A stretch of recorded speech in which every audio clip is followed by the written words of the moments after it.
Misioneros de Guadalupe presenta Rutas de la Misión, una colaboración entre la Universidad Intercontinental, la Universidad Lumen Gentium y el CEBIM-MG.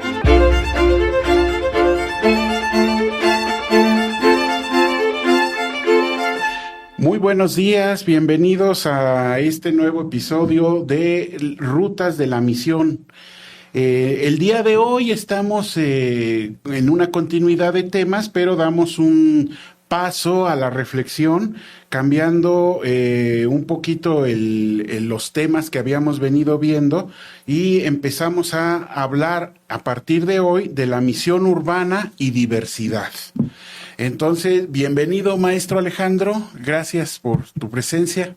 Pues muchísimas gracias también por permitirnos estar con ustedes y justamente poner aquí nada más algo rápido de lo que ha pasado el país en esta última semana, y que en la Ciudad de México lo hemos sentido muy poco, pero sin embargo gente de los otros estados de la República lo han sentido un gran impacto. Pues nuestra solidaridad, nuestra oración, nuestro acompañamiento desde esta emisión, desde estas instituciones que representamos, que sepan que no están solos, que al menos desde aquí estamos con ustedes. Sí, el día de hoy nuestro invitado, el padre John Kennedy Joseph, no pudo estar con nosotros aquí presencialmente, pero tampoco nos dejó botados, ¿no? Lo pudimos prever, y entonces pues su participación estará dada a través de unos videos que ya están preparados para que tengamos ahora el diálogo. Y el día de hoy especialmente nos vamos a dedicar a reflexionar sobre la misión y la urbe. Y como decía el doctor Ramiro, pues ya desde la presentación que cambió de color nos indica que estamos en otro momento. Especialmente vamos a hablar sobre este diálogo intercultural e interreligioso, contemporáneo desde luego, y especialmente en lo que toca a retos pastorales de la unidad y la diversidad. Y en todo caso, ¿quién es nuestro invitado que ya tiene su participación ahí preparada? Sí, el padre John Kennedy Joseph es servidor del Verbo Divino, coordinador de la dimensión de la justicia y paz y la integración de la creación en la provincia México-Cuba. Durante 14 años ha colaborado en la formación de laicos en México y Cuba a través de cursos, talleres y retiros. Colaboró y apoyó el proceso de evangelización en la parroquia de Santa Lucía, en la arquidiócesis de La Habana, Cuba. Es licenciado en Humanidades por la Universidad de Mysore, en Teología por el Instituto Jnana Depa Vidyapet en la India, maestro en Teología y Mundo Contemporáneo y maestro en Sociología. También es colaborador en la maestría en Pastoral Urbana, y también ha dado clases de teología, me parece que alguna de filosofía, en la Universidad Católica Lumen Gentium. Bueno, dicho eso, vamos a enmarcar un poco el tema rápidamente para escuchar lo que el padre John Kennedy pues ha preparado para nosotros. Y necesitamos tener en cuenta que nuestra ciudad contemporánea no es cualquier ciudad. Esta ciudad es un crisol de culturas, de religiones, en donde vienen de todos lados, y lejos de ser un obstáculo, esta diversidad deberíamos tomarlo como un lugar teológico donde la iglesia está llamada a encarnar el evangelio. ¿Por qué dijimos esto? Bueno, muy sencillo, necesitamos visualizar nuestra ciudad como un gran universo simbólico, o diríamos un conjunto de universos simbólicos que conviven, que aunque se traslapan y de pronto se confrontan, en realidad vivimos aquí juntos con bastante armonía en comparación con otros lugares, y que aquí vamos entrando en un diálogo. Justamente vamos a adentrarnos en qué significa esto de estar con diferentes culturas, de entendernos, de este diálogo entre ellas, de la convivencia, y además qué significa para la propia iglesia esta situación. Así es, maestro. Pues vamos a escuchar entonces a nuestro invitado en sus propias palabras hablando sobre estos temas. Entonces escucharemos el primer segmento que está preparado para nosotros.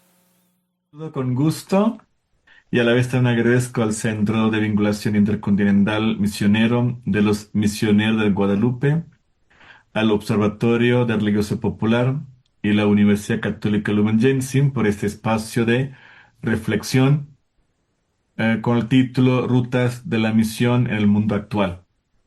En esto hoy ya tengo el privilegio de poder compartir con ustedes el tema Misión y Cultura, diálogo intercultural e interreligioso contemporáneo, retos pastorales de la unidad en la diversidad. A mí me parece que hay una idea clave, podría ser, la misión hoy, si quiere ser fiel al Evangelio y a la dignidad humana, necesita el diálogo intercultural e interreligioso no como estratégico opcional, sino como forma evangélica de presencia. Y desde ahí, entendiendo un poco la misión de hoy, desde diversos ámbitos, ¿no? Socioculturales, sociopolíticos, económicos, a mí me recuerda mucho lo que decía el Papa Francisco, ¿no? En Evangelii Gaudium. La realidad es superior a la idea. Ciertamente, este enunciado no es retórica, sino es un criterio pastoral. Si entendemos la realidad desde esa perspectiva, vemos que la realidad actual es plural, la misión no puede imaginarla homogénea. Por lo tanto, ¿cómo entendemos, ¿no? esta tarea misionera? ¿No? Construir la unidad sin uniformidad y a la vez también generar una identidad sin cerrazón. Seguramente ante ello, ya siguiendo lo que decía el Papa Francisco, una clave pastoral es transitar del mundo de ideas al territorio real. Y así, esta propuesta del Papa Francisco realmente genera, ¿no? ya una posibilidad de seguir avanzando desde lo real. Por lo tanto, la misión no arranca desde teorías o planes abstractos, sino desde la realidad concreta. Es escuchar el territorio, sus dolores, lenguajes, actores sociopolíticos y también las propias necesidades de las personas. Y así, en síntesis, cuando el principio, la realidad es superior a la idea, se vuelve operativo, la misión deja de ser abstracta y se hace encarnada, capaz de hablar los procesos reales que viven los pueblos. Desde ahí vamos entendiendo un poco los contextos actuales desde una mirada sociológica. El pluralismo ya no es excepción, sino es una condición cotidiana. Ya vivimos en contextos culturalmente no homogéneos, ¿no? Desde la perspectiva de la globalización, migración y urbanización, vemos estas experiencias plurales y también distintas cosmovisiones diarias. El pluralismo no es solo variedad de opciones, sino convivencia de sentidos últimos en el espacio social. Esto significa que en un mismo barrio, escuela o espacio digital conviven relatos distintos sobre qué da la vida, qué da sentido a la vida, qué es lo sagrado, cómo se concibe la familia, qué es justicia, etc. Y así, en ese contexto, produce una característica de la modernidad tardía. La religión no desaparece, pero se reconfigura. Aumenta la desinstitucionalización religiosa, genera también las recomposiciones de pertenencias y se observa también fenómenos como creer sin pertenecer a una religión institucional. Desde la sociología de religión, entendemos también que hay una transición del monopolio al pluralismo estructural. En muchos territorios, sobre todo urbanos, ya no existe un marco religioso único que funcione como sentido común. La sociología de la religión describe este fenómeno como pulverización. Múltiples tradiciones, espiritualidades y formas de no creencia conviven en un mismo espacio social. De tal manera, no es solo diversidad decorativa, es una convivencia de universos de sentido que organizan identidades, normas de pertenencias y emociones colectivas. También desde esta sociología de la religión hemos visto que las religiones, ¿no? Ya, o también lo religioso, ya no llega a su fin, sino hay una manera de vivir, una manera nueva, ¿no? Es cambio de lugar y de forma, donde, por ejemplo, disminuye la autoridad institucional en ciertos grupos, carece la religión ya como un marco no formal, ¿no? Para muchas personas y grupos, donde ¿no? Una de las claves es la individualización de la experiencia religiosa. La pertenencia ya no es, ¿no? Ya algo colectivo, algo que se hereda, más bien se elige, se negocia o se vive por etapas. Desde ahí, creer sin pertenecer, creo yo, también es un fenómeno que se ve, percibe en muchos momentos. Desde ahí, ¿no? Desde la teología de las religiones, vemos también, ¿no? El campo religioso muy competitivo, donde, ¿no? Hay ofertas, ¿no? Para el que quiera consumir. Y una economía simbólica donde cuentan credibilidad, comunidad, promesa de bienestar, eficacia ritual. Y así cada uno de estos factores influye en la manera que los individuos, ¿no? Escogen hacer parte de una u otra religión. Y también dentro de esta perspectiva, la migración, la religión en red y muchos otros factores que también afectan la forma en que se vive las religiones. Si entendemos esta pluralidad desde la sociología, vemos también la secularización matizada, es decir, la modernidad no elimina la religión, sino hay un reacomodo. Lo religioso no necesariamente que se distingue, sino que se desplaza, se transforma y se pluraliza. Y así también podemos hablar de identidades. En todas las sociedades, ¿no? Las identidades forman parte integral, ¿no? De cualquier grupo social. Sin embargo, en la modernidad y posmodernidad ya podemos hablar de identidades múltiples, donde las personas que pertenecen a diferentes espacios a la vez. Yo todavía recuerdo ahí uno de los temas en la tesis, que ya tiene varios años, donde las personas creían, ¿no? Pertenecer a la Iglesia Católica. Sin embargo, participaban más, ¿no? En más ocasiones a otras iglesias que la misma Iglesia Católica. Sin embargo, creían, ¿no? Que ya yo pertenezco a la Iglesia Católica. Ante ello, también se genera retos pastorales.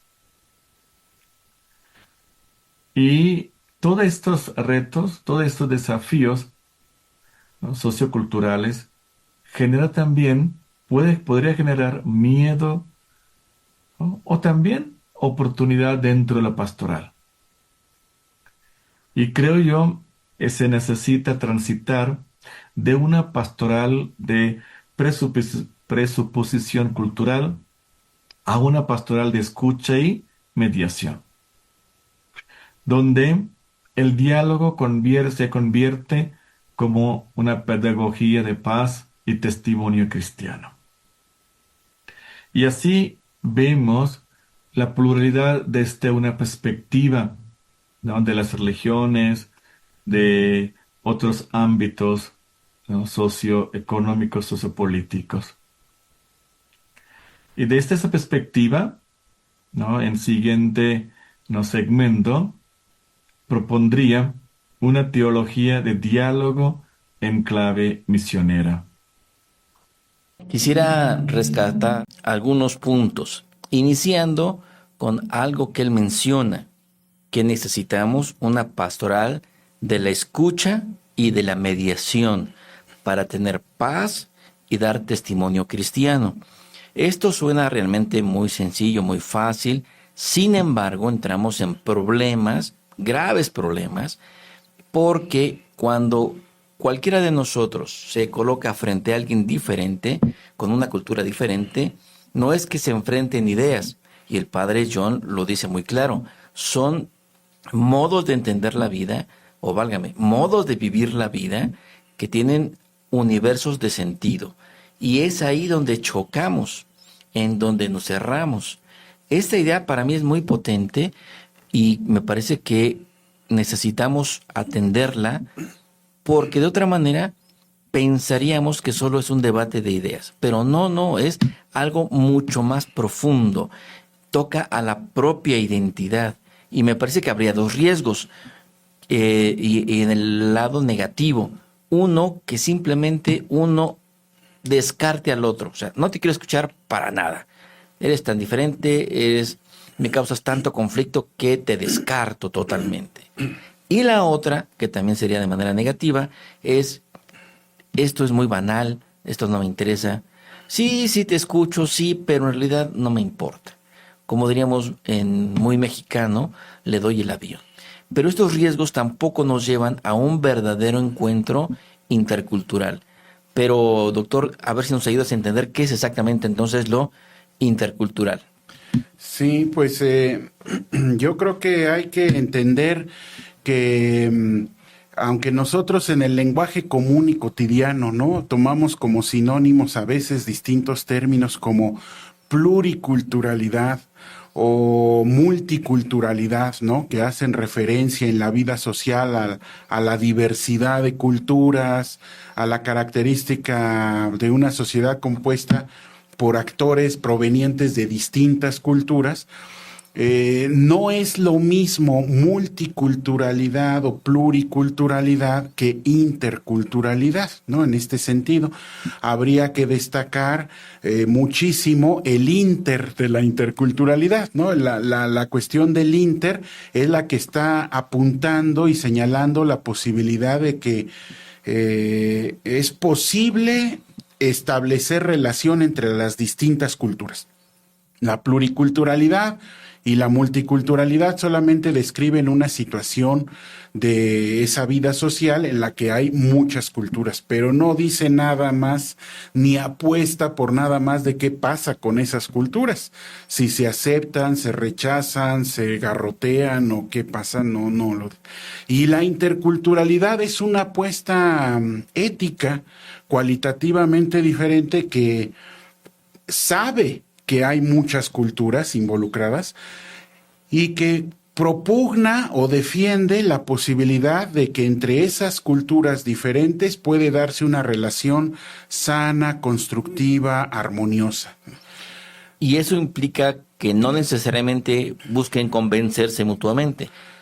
Así es, sí, no sería el esfuerzo de obligar al otro a que se convierta a lo que yo soy, ¿no? En términos culturales, de costumbres, de valores, para entonces darle mi aceptación, ¿no? Sino que parte de la idea de poder convivir a pesar de nuestras diferencias. Esto se radicaliza mucho y hay que profundizar en eso cuando hablamos de religión, porque lo más significativo, lo más existencial para el ser humano dentro de la gran cultura, dentro de su cultura, es pues la relación con lo trascendente, porque es algo que toca lo muy, muy subjetivo con lo trascendente y que definitivamente guía a la persona, e incluyendo cuando se dice ateo o no creyente.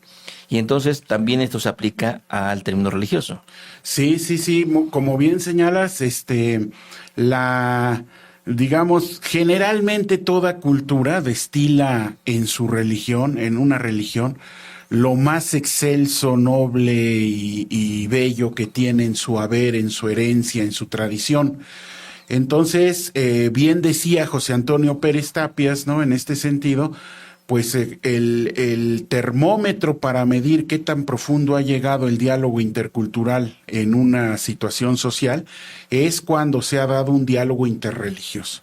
O sea, cuando se llega ya a la profundidad de un diálogo interreligioso es que ya se ha dado un diálogo intercultural serio, profundo, y que han establecido, digamos, caminos de comunicación, como bien señalaba, sin la pretensión de homologación. Claro. ¿Qué te parece si vamos preparándonos para la siguiente intervención del Padre John? Porque ya deja como el terreno más abstracto. Él llevaba sociología y va a transitar más bien al terreno teológico, quizá un poco filosófico, desde algunas posturas más nuevas. Sí, pues me llamó mucho la atención, ¿no? Nada más quería mencionar rápidamente en su primer segmento, ¿no? Estas ideas tan bonitas que dijo, interculturalidad en forma de presencia, ¿no? Una situación en donde la pluralidad ya no es la excepción, sino la regla, ¿no? Ya es la cotidianidad. Entonces no es tanto el reconocimiento al otro como una dádiva a alguien que fortuitamente llegó, pasó, un migrante que cruzó o algo, no, ya es la vida cotidiana, ¿no? Tenemos esta irrupción, nuestra sociedad en la urbe está constituida por una tremenda pluralidad, ¿no? Y eso es lo cotidiano, es lo ordinario. Entonces, pues no olvidar eso. Y pues esta idea que él retomaba, ¿no? Del Papa Francisco, la realidad es superior a la idea. No como retórica, no como frase bonita, sino como proyecto pastoral, ¿no? O sea, realmente como un proyecto pastoral. Claro. Muy bien, pues entonces sí vamos al segundo segmento del Padre Kennedy. Quisiera compartir con ustedes, ¿no?, esta reflexión desde una teología de diálogo en clave misionera. Una teología del diálogo en clave misionera requiere sostener simultáneamente tres dimensiones: una base teológica, una orientación misionera y una metodología intercultural. Si revisamos un poco de manera así rápida un par de documentos del Vaticano II, ahí encontramos muchas referencias, ¿no?, referente al diálogo. El primer documento, Nostra Aetate, la declaración sobre las relaciones de la Iglesia con las religiones no cristianas, número 2, dice lo siguiente, lo leo textualmente: la Iglesia Católica no rechaza nada de lo que en estas religiones hay de santo y verdadero. Considera con sincero respeto los modos de obrar y de vivir, los preceptos y doctrinas que, por más que discrepen en mucho de lo que ella profesa y enseña, no pocas veces reflejan un destello de aquella verdad que ilumina a todos los hombres. Anuncia y tiene la obligación de anunciar constantemente a Cristo, que es el camino, la verdad y la vida. Obviamente el número sigue todavía. Pero aquí vemos, de alguna manera, esta noción de diálogo y anuncio. Y asimismo también tenemos las mismas ideas de diálogo y anuncio en el decreto de Allende sobre la actividad misionera de la Iglesia. Igualmente, ¿no? Ahí tenemos varios números, en particular número 11 y 12. Igualmente platica sobre la presencia, la semilla de la palabra en todas las religiones, en tradiciones religiosas. Y a la vez también el mismo número propone la importancia de vincularnos con todas las culturas. El número 12 del mismo documento, ¿no? Afirma la presencia de la caridad como una manera de dialogar con personas de otras tradiciones religiosas y culturales. El tercer documento que quisiera hacer la referencia es la Constitución Pastoral Gaudium et Spes sobre la Iglesia en el mundo actual. Ciertamente hay muchos números de ese mismo documento que podrían ser, ¿no?, de mucha utilidad. Sin embargo, quisiera hacer referencia al número 4. Lo leo textualmente.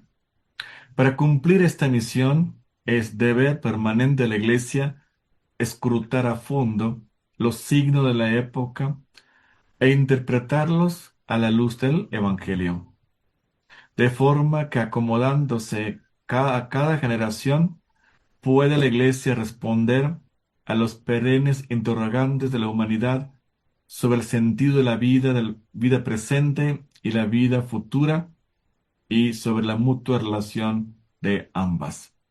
Igualmente el texto sigue, ¿no? Este número nos habla sobre los signos, los tiempos y la importancia de poder, ¿no?, leer desde nuestra vida cotidiana, desde nuestro ser creyente y a la vez, ¿no?, saber interpretarlos también a la luz del Evangelio.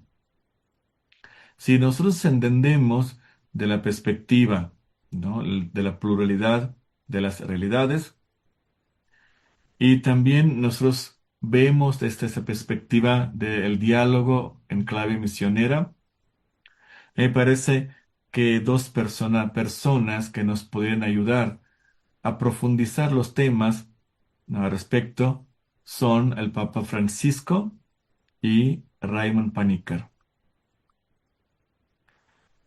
Creo yo que podríamos resumir, ¿no?, las propuestas teológicas del Papa Francisco desde esta expresión, la misionología del encuentro.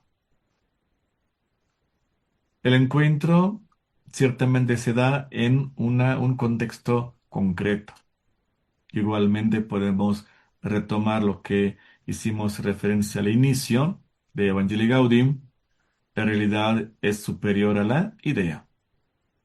De tal manera que esto exige una misión que empiece con la escucha del territorio plural. Los territorios, ¿no? Apenas regreso de Oaxaca, ¿no?, pude estar ahí compartiendo la misión como unos 3 días con mis compañeros en la Sierra Juárez de Oaxaca.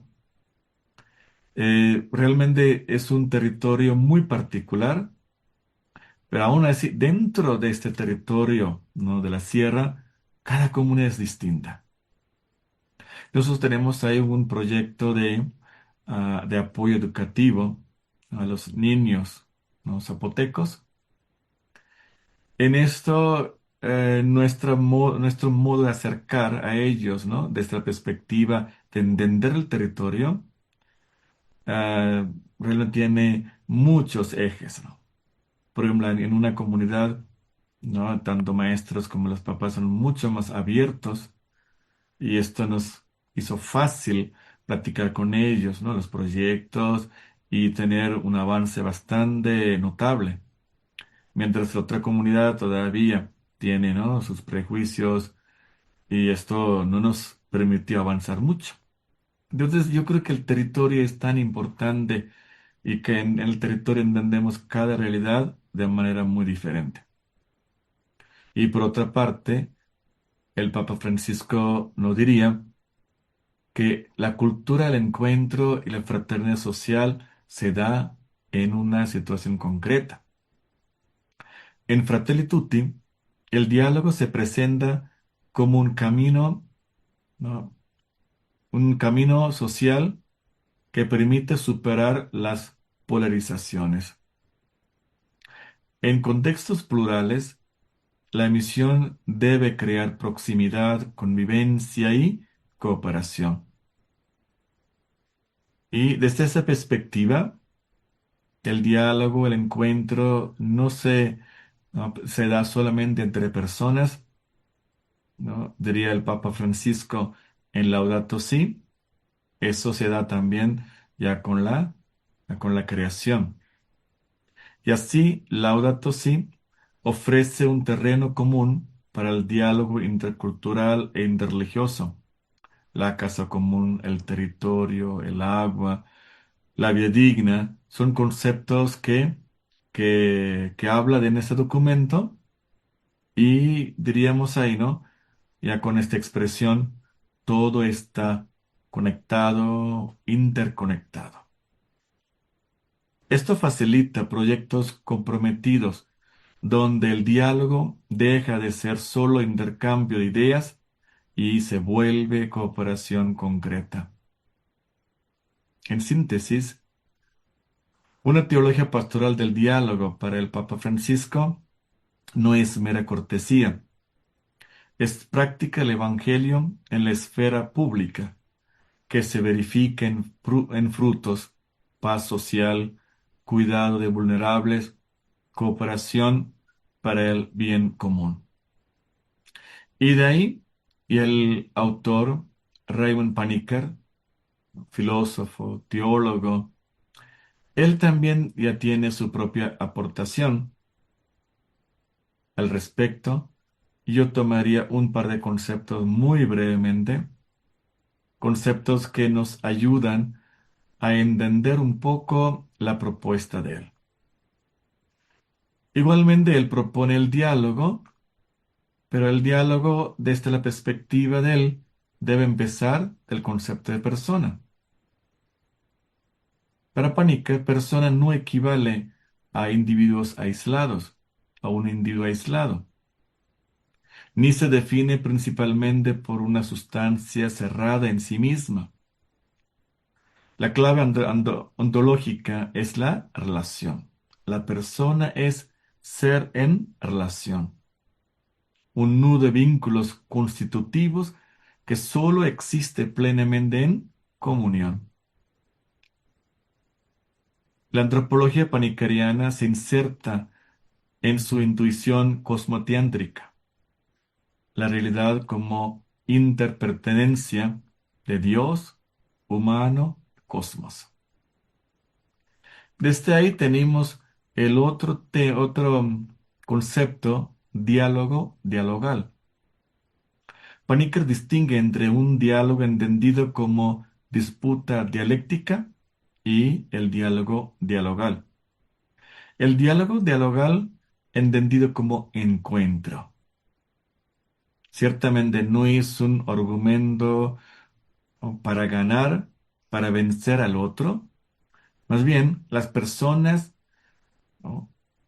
Involucradas en un diálogo se transforman.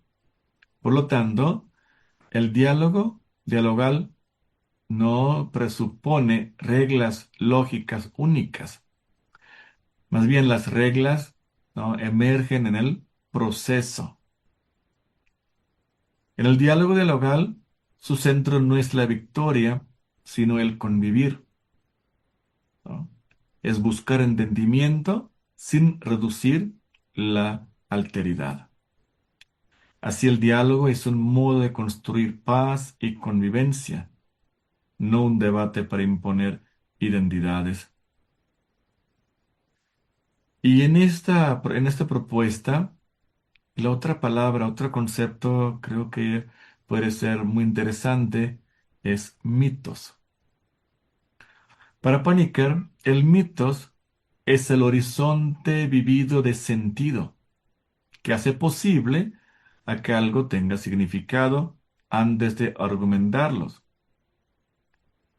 Diríamos, ¿no? En las mismas palabras de Paniker, el mitos es lo evidente, lo indudable, el horizonte de todo discurso que a lo mejor no hace falta explicar. Y así, estos conceptos ayudan a tener realmente un diálogo, ¿no? Un dialogal que genere la comprensión entre las personas. Y esta comprensión realmente viene, ¿no? Desde una perspectiva de lugar, ya con el concepto, la hermenéutica diatópica.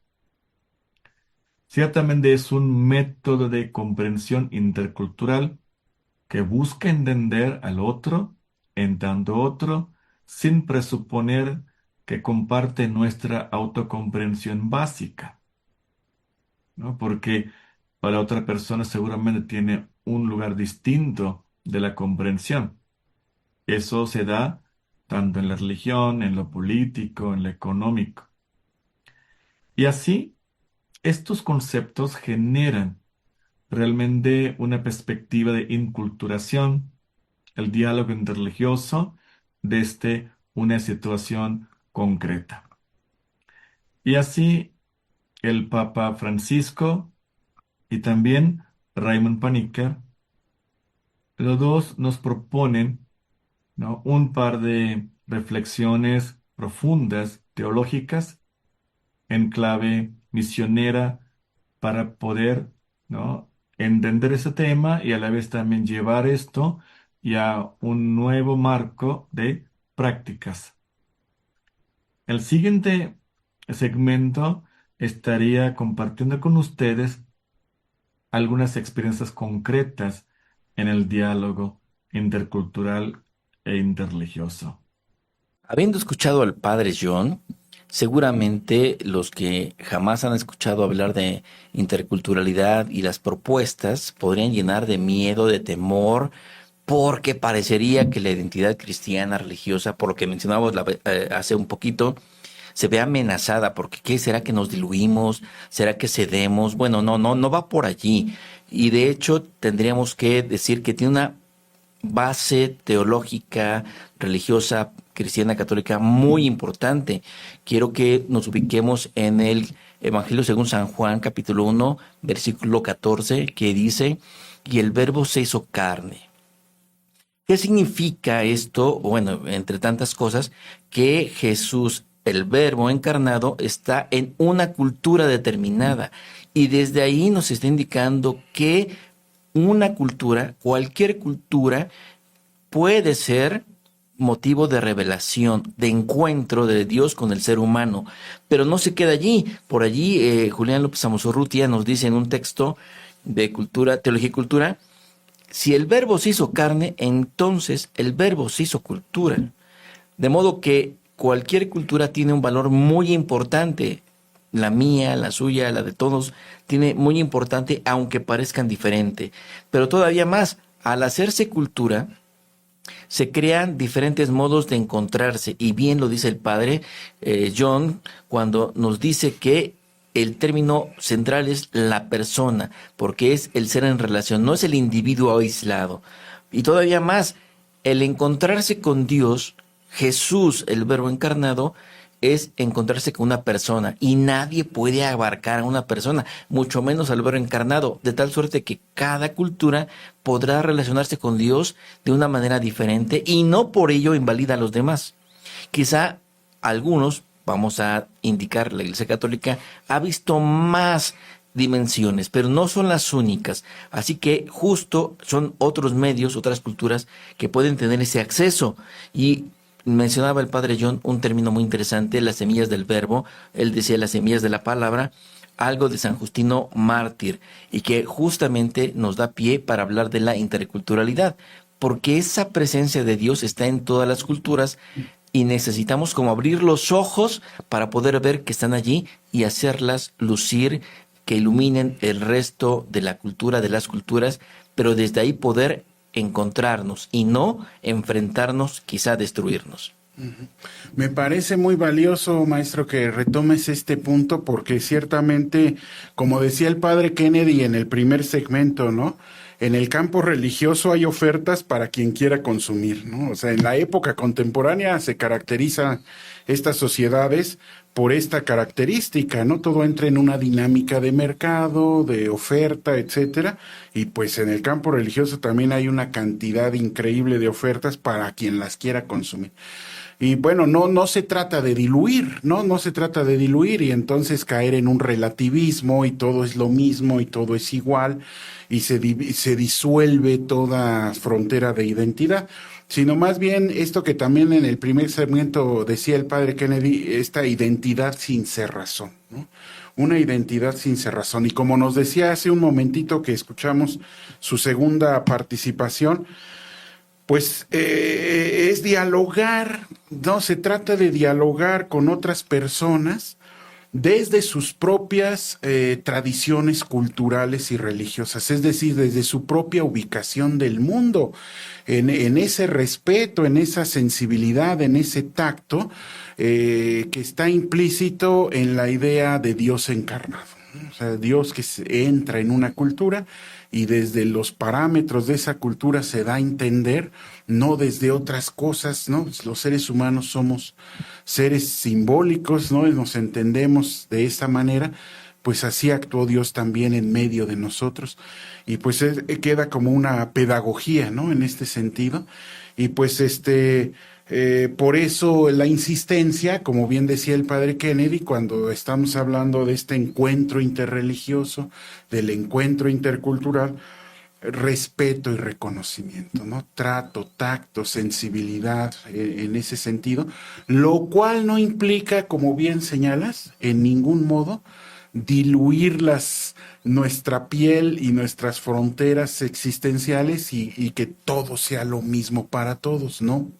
No se trata de eso, eso es altamente diluyente de toda posición en el mundo, ¿no? Pero sí tener esa sana pericia y tacto, ¿no? De reconocer desde otras coordenadas culturales y religiosas lo valioso, lo importante, la posición de la persona y como personas poder entablar contactos, ¿no? Muy bien, pues vamos con el tercer segmento, el tercer y último segmento que nos preparó el padre Kennedy. Escuchémoslo. Bueno, una vez más, ya les comento que ya hemos recorrido, ¿no? Últimos dos segmentos desde una perspectiva, una mirada sociológica y también de sociología de la religión. Y después, tanto el Papa Francisco como Raymond Panikkar, con sus propuestas para generar una teología de diálogo en clave misionera. En este último segmento, quisiera compartir con ustedes un par de experiencias que he vivido y sigo viviendo. Creo que las experiencias se convierten ¿no? en, como decir, creíble el propio mensaje de diálogo. Y quisiera compartir dos experiencias que a mí me tocó vivir en la India en la formación. En la primera etapa de formación inicial, que casi creo que es el segundo año en el seminario, nos tocó ir a una experiencia de misión por un mes en el norte de la India, y casi tuvimos que convivir, ¿no? Dentro de la parroquia, en un pueblo con personas que profesaban la religión hindú. Cierto, para nosotros fue la primera experiencia. Y ahí empezamos, ¿no? Obviamente el sacerdote que nos acompañó ya nos venía acompañando ese proceso de reflexión y toma de decisión. Y ahí y empezamos a visitar, ¿no? Todos los días a las familias. Ahí nos enteramos que tenían una dificultad ya con la problemática del agua y ellos estaban ahí proponiendo a la comunidad ya para trabajar, ¿no? Sobre un pozo. Y nosotros realmente estuvimos ahí acompañando a ellos casi 2 semanas, ¿no? En todos los temas, ¿no? Para construir el pozo. Cierto, después de 2 semanas que íbamos a otro pueblo, sin embargo, aunque no hablamos con ellos sobre el mensaje de Jesús, pero nuestro testimonio con ellos, ¿no? Fue que se hizo una cercanía con ellos, ¿no? Compartimos la comida, compartimos también sus propios anhelos y preocupaciones.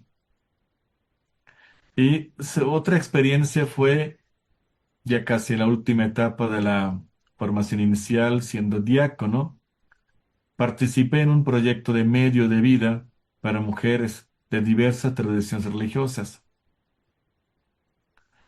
Y ahí una vez en la semana, ¿no? Tuvimos un momento de oración donde hindúes, musulmanes, católicos, cristianos, cada quien, ¿no? Ya podía rezar, ¿no? Desde su propia tradición religiosa.